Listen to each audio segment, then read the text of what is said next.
So I don't know about you, but I've seen on my YouTube feed this title quite a few times. Don't put your money in the bank. Do this instead in 2022 or in 2021. I've seen that title quite a few times pop up, and I just want to shed a little bit of light onto that and speak on that from a different perspective.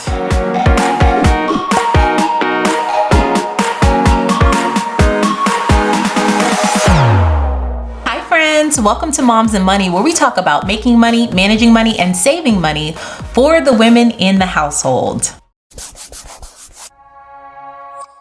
Now, I am not shading or discrediting or trying to be disrespectful to any of these creators, because that is not the point of this video. But I would like to shed a little light on this topic.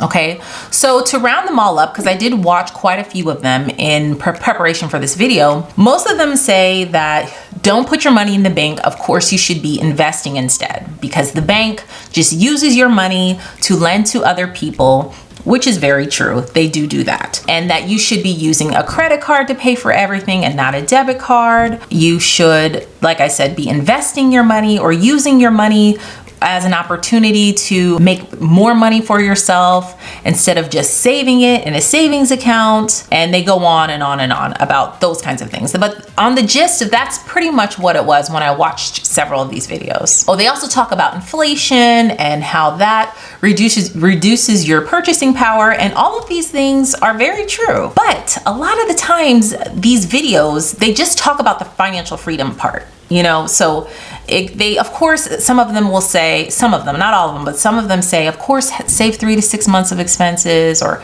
cut down your expenses. And they mention that a little bit, but really focus on, you should be investing your money. Your money should be working for you. You should be investing your money into opportunities that are going to make you more money.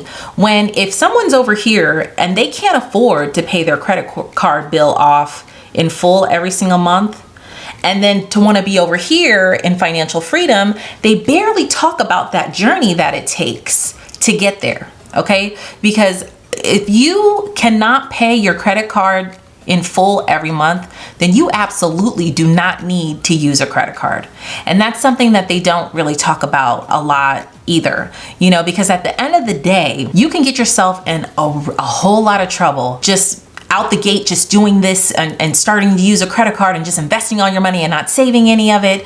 You can get yourself in a lot of financial trouble doing that. Because if you're in a vicious cycle of credit card debt or car loans, consumer debt, medical debt, any kind of debt like that, that kind of really holds you down, to follow that kind of advice, it can get you in a lot of trouble, okay? Because at the end of the day, you don't want to be in this cycle of repeating the same things over and over again.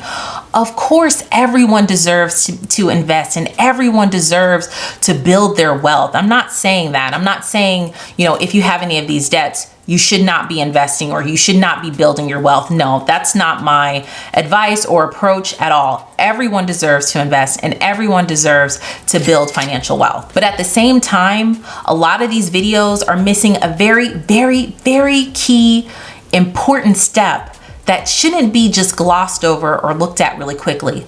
And that is healing your relationship with money and really looking at money like it's just a tool, because that's all it is. A tool to either get you from here to here or from here to here. Because guess what? The more money you make, the more wealth you build. If you never heal that relationship with money or have a positive view on money, you're just gonna keep on buying materialistic things that quote unquote define wealth to most of society, like the new cars, the new handbags, a big beautiful house, upgrading your whole lifestyle. With every single time you gain a little wealth, you want to upgrade your entire lifestyle and your entire family's lifestyle.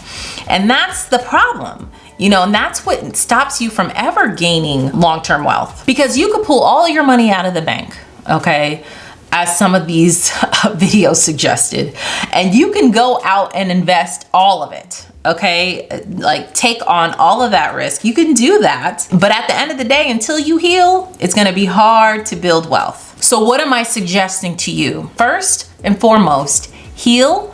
Forgive yourself from any past decisions that you made financially that maybe weren't good ones. Forgive yourself from that. You're now educating yourself and you're going to make better decisions. Heal from that and realize that money is not the root of all evil. What people do and how people act with money is what can be perceived as evil. Money is a neutral thing, okay? And it is only a tool that you can either use to benefit you or a tool that can really harm you financially. 2, find a budget that works for you and stick to it. You can download my free budgeting template in the description box. I also sell budgeting printables in case you're a pen and person type of budgeter. I personally use mint.com. That's free. There's You Need a Budget. There's all different types of ways of budgeting. And as a matter of fact, if you're interested, leave a comment down below and let me know if you want me to explain all the different types of budgeting.